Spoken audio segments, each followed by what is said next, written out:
Hi friends, বিটি knowledge guide চ্যানেলে তোমাদের সবাইকে স্বাগত। ফ্রেন্ডস, আজকে আমি বনসহায়ক পরীক্ষার ইন্টারভিউয়ের ওপরে একটি গুরুত্বপূর্ণ ভিডিও নিয়ে এসেছি।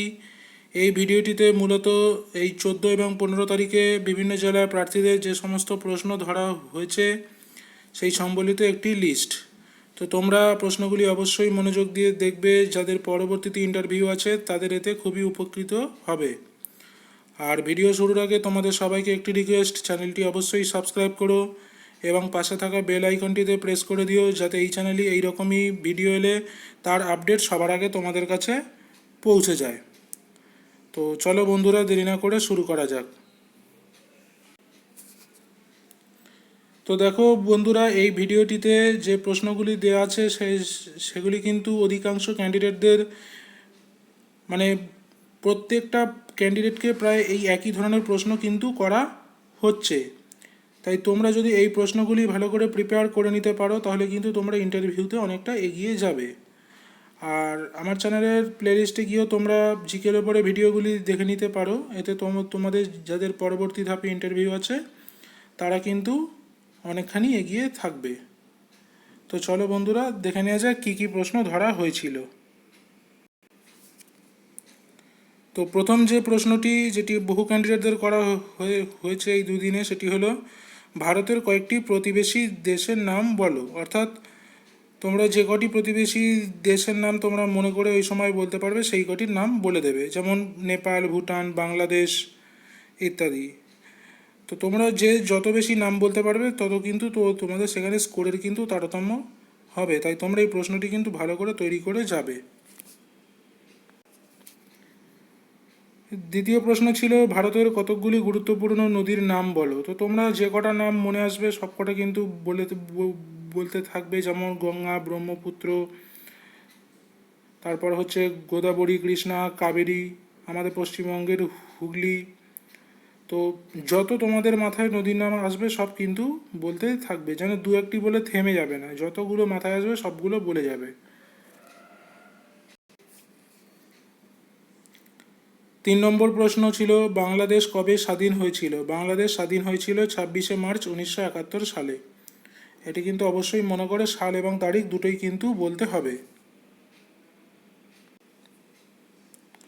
চতুর্থ প্রশ্ন এবং একটি মোস্ট ইম্পর্ট্যান্ট প্রশ্ন, যেটি বহু জেলায় প্রার্থীদের করা হয়েছে, ভারতের দুটি কেন্দ্রশাসিত অঞ্চলের নাম বলো। তো অবশ্যই তোমরা বলে দেবে লাক্ষাদ্বীপ, দিল্লি। যেন জম্মু কাশ্মীর যাহা জম্মু কাশ্মীর এই মুহূর্তে কেন্দ্রশাসিত অঞ্চল।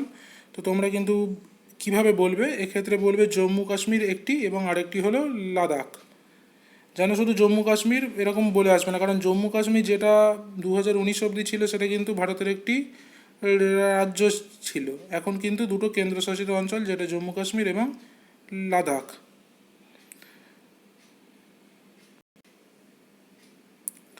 5 নম্বর প্রশ্ন দেখো, ভারত কবে স্বাধীনতা লাভ করে। ভারতের স্বাধীনতা দিবসটি তোমাদের বলতে হবে, বলবে 1947 সালের 15ই আগস্ট ভারতবর্ষ স্বাধীনতা লাভ করে।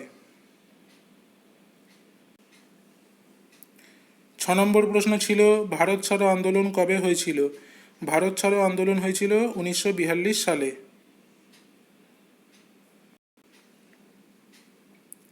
7 নম্বর প্রশ্ন কি ধরা হয়েছিল, বীরভূম জেলার একটি অভয়ারণ্যের নাম বলো। তো বীরভূম জেলার যারা প্রার্থী বা ক্যান্ডিডেট আছো তাদের কিন্তু এইগুলি ভালো করে জেনে যেতে হবে। তো বীরভূম জেলার একটি অভয়ারণ্য হলো বল্লভপুর বন্যপ্রাণী অভয়ারণ্য। অবশ্যই কিন্তু বীরভূম জেলার প্রার্থীদের জন্য এটি একটি গুরুত্বপূর্ণ প্রশ্ন। এর পরের প্রশ্ন দেখো, জলদাপাড়া অভয়ারণ্য কোথায় অবস্থিত। জলদাপাড়া অভয়ারণ্য অবস্থিত আলিপুরদুয়ার জেলায়। 9 নম্বর প্রশ্নটি দেখো, যেটি একটি খুবই ট্রিকি প্রশ্ন ছিল। ওই মুহূর্তে কিন্তু চট করে বলতে অনেক ক্যান্ডিডেটেরই অসুবিধা হয়েছিল, কিন্তু তবুও বলবো একটু ভেবে হলেও উত্তরটা কিন্তু দিয়ে আসবে। এগুলোই কিন্তু পরবর্তীতে স্কোরের কিন্তু তারতম্য করে দেবে। কি ছিল দেখো, 3টি আলাদা আলাদা রঙের ফুলের নাম বলো। দেখো গোলাপ আলাদা রঙ, পদ্ম আলাদা রঙ এবং রজনীগন্ধার আলাদা রঙ। তো 3টে নাম কিন্তু তোমরা অবশ্যই মনে রাখবে। আবারও বীরভূম জেলার ক্যান্ডিডেটদের জন্য একটি গুরুত্বপূর্ণ প্রশ্ন, কি ধরা হচ্ছিল, বীরভূম জেলার 3টি ভ্রমণ স্থানের নাম বলো। বীরভূম জেলার 3টি গুরুত্বপূর্ণ ভ্রমণ স্থানের তোমরা নাম বলে দেবে। শান্তিনিকেতন তো অবশ্যই বলবে, তারপর বলবে তারাপীঠ, বক্রেশ্বর। যদি আরও নাম মনে থাকে বা যদি হয়তো জিজ্ঞাসা করলে 4টি বা 5টি ভ্রমণ স্থানের নাম বলো, তো তোমরা সেগুলো কিন্তু জেনে যাবে। তো দেখো বন্ধুরা, যা যা প্রশ্ন করা হচ্ছে এই কয়েকদিনে, যতদিন থেকে ইন্টারভিউ শুরু হয়েছে, সমস্ত প্রশ্নই কিন্তু আমার চ্যানেলে করানো আছে। তোমরা যদি সেই জিকে সিরিজের প্রতিটা ভিডিও যদি ফলো করো, তো দেখবে প্রতিটা প্রশ্নই প্রায় ইন্টারভিউতে করা হচ্ছে। তো তোমরা ওই ভিডিওগুলি কিন্তু অবশ্যই একবার দেখে যাবে। যাদের এখন অবধি ইন্টারভিউ হয়নি তাদেরকে অবশ্যই বলবো তোমরা কিন্তু ওই ইম্পর্টেন্ট প্রশ্ন এবং জিকেগুলো সমস্ত দেখে যাবে। এরপর দেখো, কম্পিউটার রিলেটেড প্রশ্ন করা হচ্ছিল যে 2টি আউটপুট ডিভাইসের নাম বলো। 2টি আউটপুট ডিভাইস তোমরা অবশ্যই বলতে পারবে, মনিটর এবং প্রিন্টার। তারপর একটি খুবই গুরুত্বপূর্ণ প্রশ্ন ধরা হচ্ছিল যে বাইনারি সংখ্যা কোনগুলি। বাইনারি সংখ্যা অবশ্যই কিন্তু 0 আর 1। কম্পিউটারে কিন্তু এই দুটি সংখ্যাকেই বাইনারি সংখ্যা বলা হয়। আবারও দেখো, সেই একই প্রশ্ন প্রায় প্রথম দিন থেকে করা হচ্ছে।